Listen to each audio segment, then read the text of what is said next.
వల్లభనేని వంశీకి తీవ్ర అస్వస్థత. అర్ధరాత్రి ఆస్పత్రికి తరలింపు. కుటుంబ సభ్యుల ఆందోళన. వైసీపీ నేత, గన్నవరం మాజీ ఎమ్మెల్యే వల్లభనేని వంశీ అస్వస్థతకు గురయ్యారు. నూజివీడు కోర్టు వంశీని విచారించేందుకు అనుమతి ఇవ్వగా ప్రస్తుతం ఆయన పోలీస్ కస్టడీలో ఉన్నారు. శుక్రవారం కంకిపాడు పోలీస్ స్టేషన్లో వంశీని విచారించారు.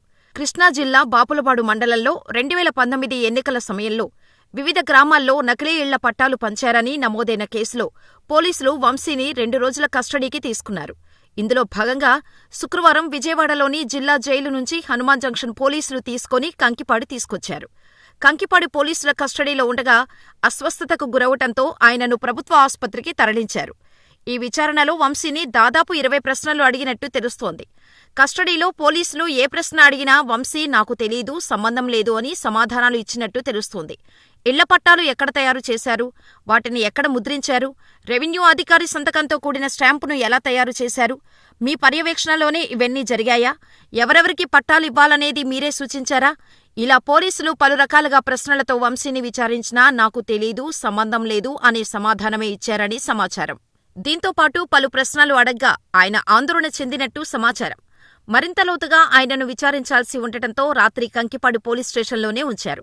అస్వస్థతకు గురవటంతో ఆసుపత్రికి తరలించి చికిత్స అందిస్తున్నారు. ఆయన గత కొద్ది రోజుల నుండి అనారోగ్యంగానే కనిపిస్తున్నారు. తీవ్రమైన దగ్గు సమస్యతో ఆయన బాధపడుతున్నట్టు తెలుస్తోంది. వంశీ హెల్త్ కండిషన్పై కుటుంబ సభ్యులు, వైసీపీ శ్రేణులు ఆందోళన చెందుతున్నారు. వల్లభనేని వంశీపై నమోదైన 8 కేసులకు సంబంధించి గత కొద్ది రోజులుగా పోలీసులు, వైసీపీ నేతలు విచారిస్తున్నారు. ప్రస్తుతం వల్లభనేని వంశీ రిమాండ్ ఖైదీగా ఉన్నారు. గత 100 రోజులుగా ఆయన రిమాండ్ ఖైదీగా విజయవాడ జైల్లో ఉంచారు పోలీసులు. దీంతో జైలు గోడల మధ్య కృంగి కృశించిపోతున్నారు వల్లభనేని వంశీ. తాజాగా ఆయన ఏలూరు జిల్లా నూజివీడు కోర్టుకు హాజరై బయటకు వచ్చిన సమయంలో ఆయన్ను చూసి జనం గుర్తుపట్టలేకపోయారు. సన్నగా అవటమే కాకుండా బాగా దగ్గు వస్తుండటంతో మూతికి కర్చీఫ్ అడ్డు పెట్టుకునే నడవాల్సిన పరిస్థితి వచ్చింది. ఇక పూర్తిగా నెరిసిన తెల్ల జుట్టు రావటంతో వల్లభనేని వంశీని గుర్తుపట్టే పరిస్థితిలో లేరు. నూజివీడు కోర్టు వారు కస్టడీకి ఇచ్చిన నేపథ్యంలో ఈరోజు ఉదయం వంశీ గారిని కంకిపాడు పోలీస్ స్టేషన్కి హనుమాన్ జంక్షన్లో ఉన్నటువంటి కేసు రీత్యా ఇక్కడికి విచారణ కోసం, కస్టోడియల్ విచారణ కోసం కంకిపాడు తీసుకొచ్చారని చెప్పి అందరికీ తెలిసిన విషయమే. మరి రాత్రి నుంచి శ్వాస అందక ఇబ్బంది పడుతుంటే హాస్పిటల్ తీసుకొచ్చారని టీవీల్లో చూసి, టీవీలో అన్నింటిలో కూడా వంశీకి అస్వస్థతగా ఉంది, కంకిపాడు హాస్పిటల్కి షిఫ్ట్ చేశారు పోలీస్ స్టేషన్కి అని చెప్పి టీవీలో వస్తుంది. అందరం పరిగెత్తుకుని వచ్చాం. డాక్టర్లను అడిగితే వైద్యం చేస్తున్నామండి, ప్రస్తుతానికి ఆక్సిజన్ అవన్నీ ఏర్పాటు చేసాం, కొద్దిగా స్టేబుల్ అవుతుంది, అంత సీరియస్ అయితే మేమే రిఫర్ చేస్తాం కదండి, లేదు ప్రస్తుతానికి అంటే ఒక వామిటింగ్ కూడా అయింది. అది పోలీస్ స్టేషన్లోనే వామిటింగ్ ఎందుకు అయి ఉంటుంది, వామిటింగ్ ఎందుకు అయింది అంటే రకరకాల కారణం ఇన్వెస్టిగేషన్ చేయకుండా నేను చెప్పలేను కదండి, టెస్టులు చేయాలి, చూస్తున్నామని. ఒకవేళ అంటే రకరకాల కారణాలతో అంటే కడుపులో ఇబ్బంది అయినా లేదా బ్రెయిన్కి ఆక్సిజన్ తక్కువ అందినా వామిటింగ్ వస్తుంది, లంగ్స్లో కంజెషన్ ఉన్నా వస్తుంది, రకరకాల కారణాలు ఉంటాయి. ఏదన్నా నేను పొద్దున్న కల్లా ఇన్వెస్టిగేషన్ చేసి కానీ చెప్పలేము కారణం ఏంటి అనేది. ప్రస్తుతానికైతే ఆక్సిజన్ అయి పెట్టి ఇంజెక్షన్స్ అవన్నీ చేశాను, సెలైన్ పెట్టాను అని చెప్పారు. దాని మీద కొంచెం కుదుట పడిందని చెప్పని అంటే పోలీసు వారు కూడా, సార్ ఆయన కస్టడీలో ఉన్నారు కాబట్టి మీరు బయట ఉండాలి కాబట్టి అంటే సార్ పొద్దునే వద్దామని చెప్పని అందరం, ఆయన శ్రీమతి గారు కూడా ఇప్పుడు వెళ్ళారు, పొద్దున్నే మళ్ళీ వచ్చి ఎలా ఉంటుంది అనేది చూసుకుంటారని చెప్పని. ప్రస్తుతానికైతే స్టేబుల్గా ఉందని చెప్పి డాక్టర్ గారు చెప్పారు. వంశీని కూడా దూరం నుంచి చూస్తే, కిటికీలో చూస్తే ఆక్సిజన్ అవన్నీ పెట్టి ఉన్నాయి, సెలైన్ వెళ్తుంది,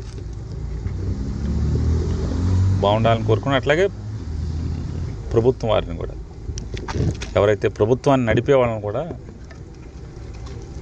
కక్ష ఉంటే సంవత్సరం జైల్లో వేసుకోవాలి, కానీ మనిషిని తుదముట్టించేయడానికి లేదా మనిషిని చంపి తద్వారా ఆనందం పొందుదామని కనుక, పైశాచిక ఆనందం పొందుదాం అనుకుంటే ఇంతకన్నా మీ ప్రభుత్వం లేదా ప్రభుత్వాన్ని నడిపేవాళ్ళు మీకే నష్టం, మీరే దిగజారుతున్నారు అనేది ప్రజల దృష్టిలో కూడా చూసుకోండి. అంటే కేసు మీద కేసు, కేసు మీద కేసు, కేసు మీద కేసు, తప్పుడు కేసులు కొత్తగా తయారు చేసి మామూలుగా ఇంట్లో గబాలను అనుకోకుండా చుట్టాలు వస్తే అప్పుడప్పుడు అన్నీ తెచ్చి ఉప్మా వండినట్టుగా తప్పుడు కేసులు మనం ఉప్మా వండినంత సులువుగా తప్పుడు కేసులు ఎఫ్ఐఆర్లు సృష్టించి కేసుల మీద కేసులు పెడుతున్నారు. కానీ ఆరోగ్యం బాగోనప్పుడు ఏ హాస్పిటల్కి వెళ్తే హాస్పిటల్లో బాగోపోయినా కూడా బాగుందని రాయించటం, ఇట్లా కస్టోడియల్ విచారణ అని పేరుతో ఈ రకంగా ఇట్లా చేయటం. ఏముంది కస్టోడియల్ విచారణ? 2000 తెలుగుదేశం ప్రభుత్వంలో తప్పు చేశాడంట. అప్పుడేమో సమ్మగా ఉంది చంద్రబాబు నాయుడికి, లోకేష్కి. ఇప్పుడేమో దాని మీద పగలు తీసేయాలంటున్నారు. ఏది పాత చంద్రబాబు నాయుడు ప్రభుత్వంలో తప్పులు చేశాడంట, ఇప్పుడు పగలు తీస్తారంట. అప్పుడేమో సమ్మగా ఉంది మా ఆలేపు ఉంటే. ఇట్లాంటివన్నీ తప్పుడు కేసులతో విచారణ చేసి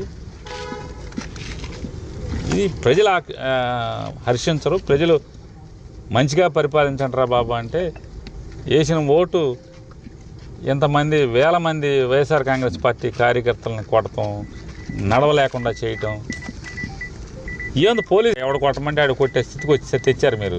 రేపైనా ఇట్టాగా ఉంటుంది.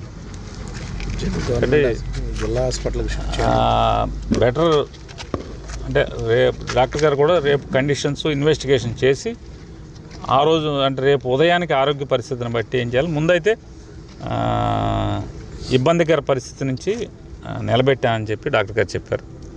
సో వైద్యాధికారులకు థ్యాంక్స్ చెప్తూ, అట్లాగే ప్రభుత్వాన్ని కూడా ఈ రకంగా ఆరోగ్యం పాడైపోయి చంపేసేదానికి ప్రయత్నం చేయటం కూడా ఇది పద్ధతి కాదు మీకు అని చెప్పిన కూడా ఎవరైతే ప్రభుత్వం నడిపి ఇవన్నీ చోద్యం చూస్తూ ఈ ఉప్మా వండినంత సులువుగా తప్పుడు కేసులు కట్టించే పనిలో ఉన్నారో వాళ్ళకి చెప్తున్నాను.